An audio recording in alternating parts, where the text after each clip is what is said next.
Hello everybody, welcome to Classic Reddit, where real humans read Reddit content.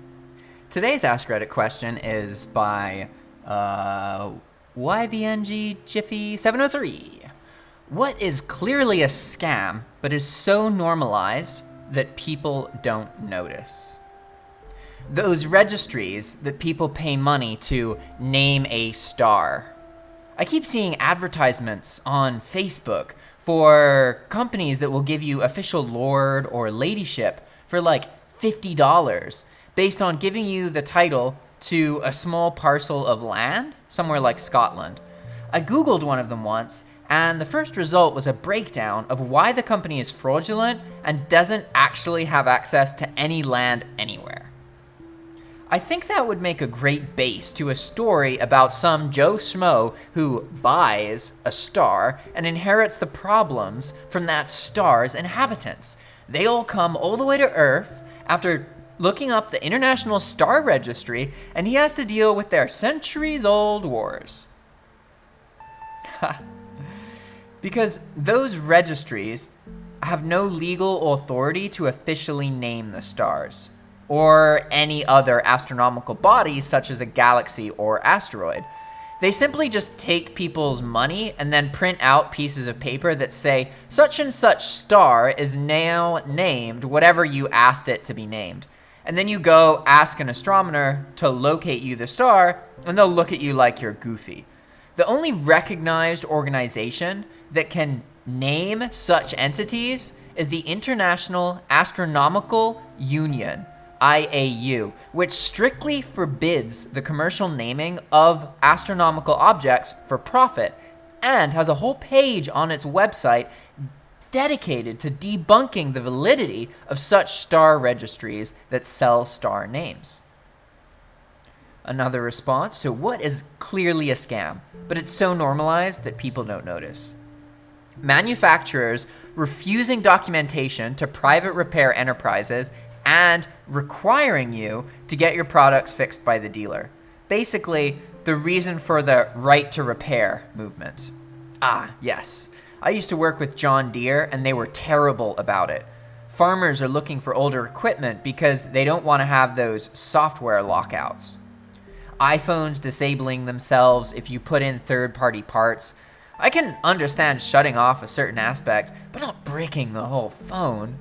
In Europe, there's a full right to repair and service on cars, and as long as the work is done to the manufacturer's standard, the warranty has to be honored. I have been a faithful Apple user for the last 10 years. After this year, I refuse to buy a piece of tech that limits my ability to solve a mechanical problem on my own. In April, the keyboard and trackpad of my 2015 MacBook Pro stopped responding. I was able to replace a $10 ribbon cable thanks to a guide on iFixit, but it still didn't fix the issue, and, stranger yet, the trackpad worked if I booted in Linux. I took it in repairs, and they quoted me $400 to potentially fix the issue by replacing the entire top case, but it could be more if it was the logic board that was truly at fault. I looked at how much a new 2015 motherboard would cost, $600, and said, I'm gonna build a PC for $1,000 so that when a major component fails, I can just replace it myself for the cost of the part. Smart guy. This post starts with unpopular opinion. I'd agree with this to an extent. Private companies are under no obligation to provide documentation on how to take their products apart and put them back together, or how to manufacture replacement parts. Whether they should be required is a different story, but I would still say no. That's their intellectual property, and they can do with it as they want. This also doesn't mean a third party can't go through the work themselves to reverse engineer the product, which generally isn't hard to do. Now, creating firmware lockouts for replacing parts, that's a different story. That should only be allowed if there's a compelling reason why it should be done. For example, human hearts are very important. You shouldn't go put in a ghetto human heart because it might break. In that one case, if we're talking about organs, maybe, we want to be careful about sketchy replacement parts. But in computers? For an example, disabling Touch ID or Face ID if a display is replaced on an iPhone, it does make sense for security purposes. Fair point. But then those retarded mega corporations issue cease and desists when the public finds out how to reverse engineer a protocol and make free tools for the people to use. Damned if you do, damned if you don't. That phrase shows people. If you want to understand people and judgment, the phrase damned if you do, damned if you don't, yeah, it's the way to go. Rent to own furniture and appliances. There was an episode of Hotel Impossible where the owner rented a couch in her lobby on a weekly basis for years. She could have bought multiple couches with the money she spent on that one couch she doesn't even get to keep. I worked in solar construction for a while, where you would travel to the middle of nowhere to work on a site. So they gave us a housing fund to rent a place during the job. People would get the rent to own furniture and charge it to the housing money as a living expense. Company was cool with it, and once it was paid off, the worker got to keep it. I never understood this. Like, just get a calculator and see that you're spending 3 times as much as the product is worth.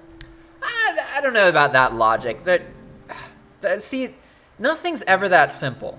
And that's like the whole argument of like, oh, you should never rent because you could just be paying off a mortgage. Why are you renting? It's like, well, did you ever think about the fact that our whole economy crashed due to houses? I know multiple people who had millions of dollars in real estate and they lost 75 to 90% of their value when the housing market crashed. So yeah, I'm gonna keep renting and maintain my flexibility and just deal with the fact that I don't own the house that I live in.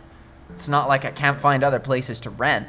Like, it's all about what your values are and what you're trying to do. There's never a one-size-fits-all rule. And I really hate it when people just judge other people and are like, oh, you're an idiot for renting. Why are you renting? Don't you see that you could have just bought that your own? Well, you know what? Maybe I prefer, it's actually better for me to pay $10 every month for 4 years instead of paying $1,000 today. Yeah, $10 a month for 4 years is more money than $1,000. But that doesn't mean that I have that money right now. And realistically, if I had a $10 a month charge, that's easy to deal with. That's not a huge problem. Whereas a one-time $1,000 thing, that F's my cash flow. There's a lot of reasons to avoid sudden huge expenses. Even if you're paying more, it can actually be quite good for your business and your cash flow to spread that expense out over the year. For example, imagine that you're running a business and you have a hot peak in December where you get all of your business, right? Do you want to have a huge expense in your off season? Or do you want your expense to be spread and be more throughout the entire year? Yeah, you pay more, but you avoid the cash flow hit. And that's what people don't get. When they do that basic math, like this comment, never understood this, like just get a calculator and see you're spending 3 times as much as the product is worth. Like, yeah, 3 times as much is excessive, right? And in a typical situation, you'd have a value, maybe you're spending like 1.5 times more or 1.3 times more than the actual value. You're not gonna spend 3 times as much of a product. That's an exaggeration, right? Because of course that's a bad idea. But that being said, sometimes it's not a bad idea. It really depends on your business or yourself. It depends on how you earn money, depends on how much money you have. There's always a scenario where one option is the better alternative than the other. So don't think the world's black and white, because you're gonna be confused when you get born into a gray world and die in one as well, all right? All right, next reply to, I feel like everyone except their customers recognize that this is a scam. It takes advantage of the poorly educated who have poor credit. You tell them they can have expensive item for X dollars a month, and it sounds like a good deal. They don't tell you that over 5 years at 30% interest. I had to LOL at a used car lot once because the sales guy kept telling us about how much each car was in terms of cost per month. I'm like, dude, that is meaningless. Tell me the price. And see, this is the mentality. This is the common mentality. People, like, they think that there's no reason. They only look at total price. But our lives don't function in total price. You don't buy all of your food for the year today. You don't pay for all of your education in one day. You don't get all of the money you're ever gonna earn this year today. Nothing actually works that way, right? So why did these people act like, oh yeah, I don't care about how much I'm spending every week. I don't care about how much I'm spending every month. I only care about the total price. But it's not always relevant. If you earn $5,000 a month, the monthly cost is relevant. It's more relevant than the total cost of the item. It is relevant. It's good to know the total cost so you know how much more you're paying so that you can get the benefit of that cash flow, right?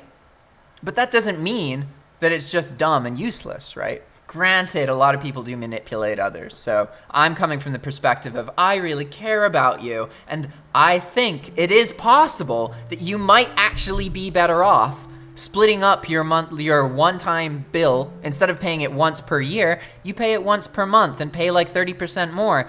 That might actually be a more sound decision, because if you know anything about life, there's gonna be things you can't expect. There's gonna be things that happen to you that F you, that struggle you, that make you wonder why you do what you do. And you don't know when these things are gonna happen, but by spreading out your risk throughout the year, instead of getting your cash flow at one moment, you put yourself in a position where you're more likely to be able to take control of that. So don't dismiss that notion that you're spending more money, so of course it's never worth it. Imagine your whole life, right? There's a specific amount of money you're gonna spend before you die, and there's a specific amount of money you're gonna make before you die. And by the time you die, someone else could then calculate that, right? But it's irrelevant because you can't know, and the reality is, yeah, that's a whole lifetimes of expenses. That's like 50 to 80 years, right? It's not useful to you to know that. It's much more useful to know how much are you gonna earn and lose every single month, right? So yeah, we can always change the scale of things, but don't think that changing the scale of things makes your argument legitimate, right? Because think about it this way. Imagine that you're saying you care about something and it's important. I'm gonna take an approach of scaling things. All right, oh, you're worried about your art and you like doing art? Oh, well, guess what? Your art doesn't matter because the universe is really big. We're just on a little tiny Earth, and ultimately nothing we do is ever gonna affect anything. So why do you give a fuck, right? Scale. It's important, because if you scale anything, you can use that logic to dismiss any argument. So scaling up something and being like, hey, you're gonna be paying more because I scaled it up and I thought of the math for how much that is over a year, that isn't always the right decision. That's the decision that can lead you to being one of the millions of people who gets effed just because everybody else is getting effed. And instead of having the creativity to try and figure out if something could actually be good for you, you just listened to the blind judgments of the common people who are struggling and depressed and neurotic. And where are you now? Are you any better off? Probably not. All right, let's move on. It seems like living paycheck to paycheck without any savings at all changes the way the brain thinks about costs. The cost of anything is only ever considered in terms of what you can get from your paycheck. Long-term cost is irrelevant at some point because you never see the savings in anything. Your paycheck comes in and your paycheck goes out, and that's that. You know, I can agree more with that kind of comment because it's all relative. How much, what you think is expensive is completely based on how much money you earn. Some people can drop $20 like it's nothing, like it's a quarter they're finding on the floor. Some people will find a quarter, pick it up and be like, hell yeah, I need this.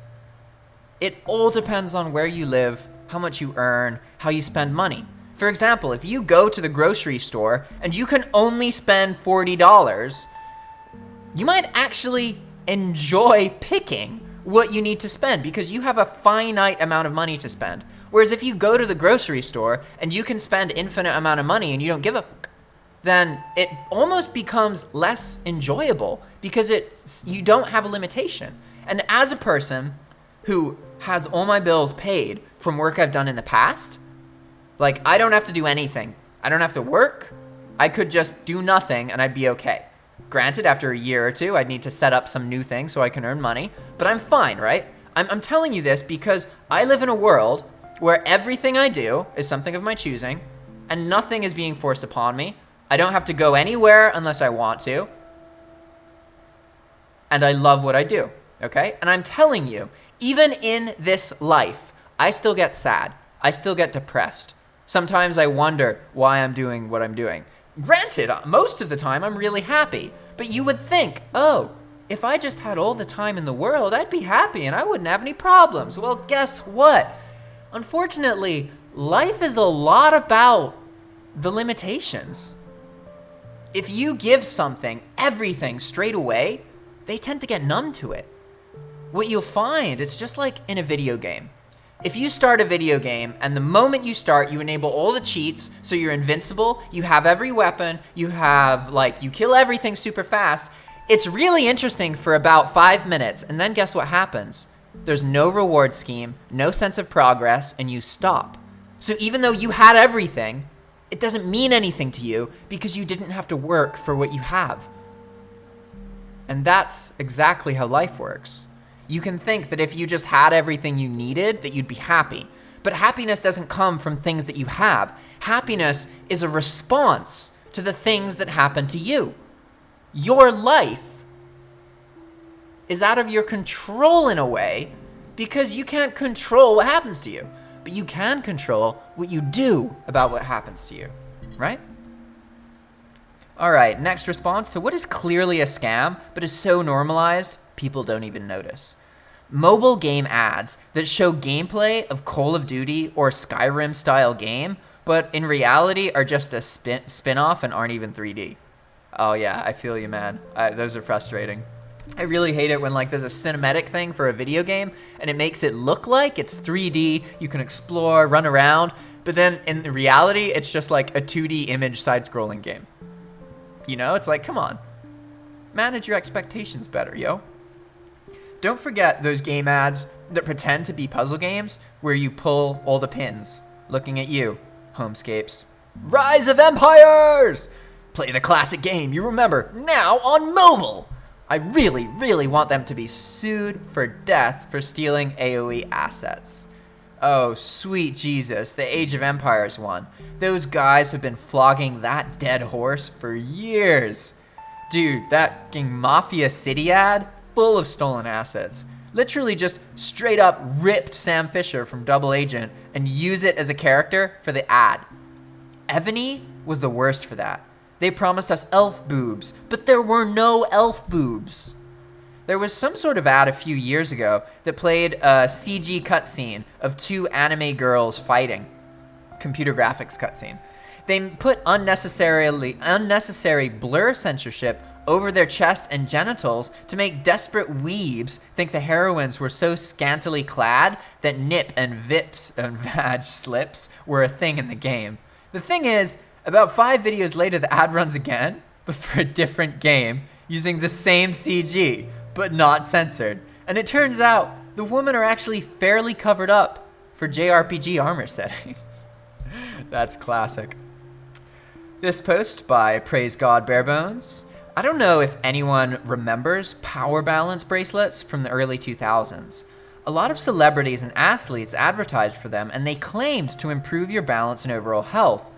Well, being a rubber bracelet made in a factory, it was all nonsense, but they still sold millions of units before shutting down. A new company owns them now, and you can still buy them.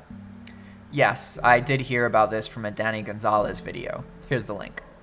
They still have things like that.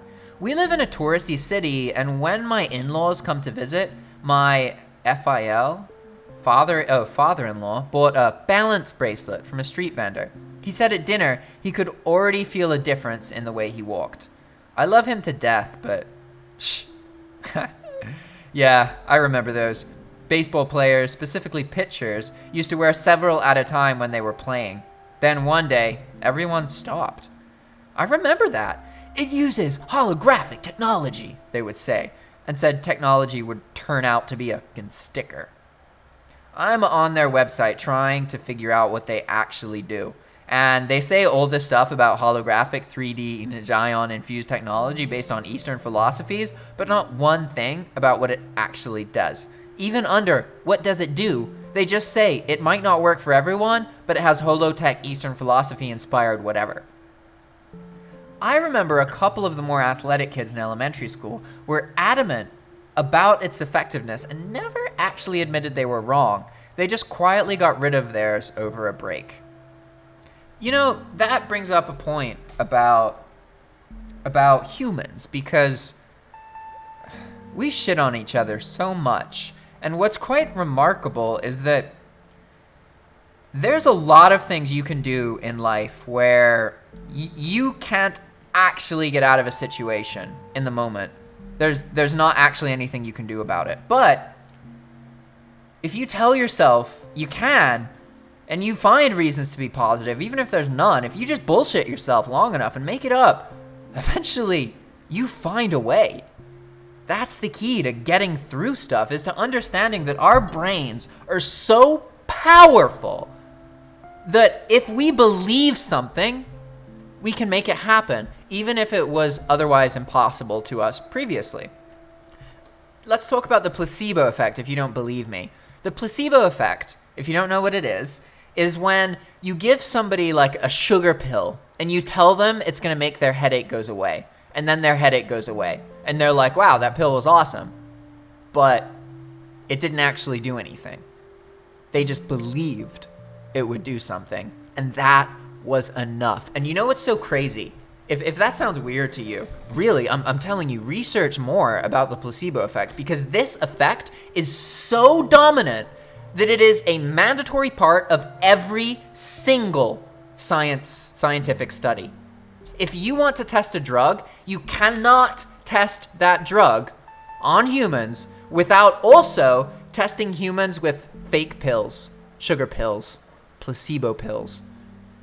And what you'll find is a rate. People actually get cured for diseases that they shouldn't be able to get rid of just because they think they're taking medicine that's going to make them better. That's how profoundly strong the placebo effect is. So be careful, because you might dismiss something because it has no purpose, like those balance bracelets. Yeah, do they scientifically, is there anything they do to make you stronger? No. But if you believe that it makes you stronger and that belief holds, that belief can actually make you stronger.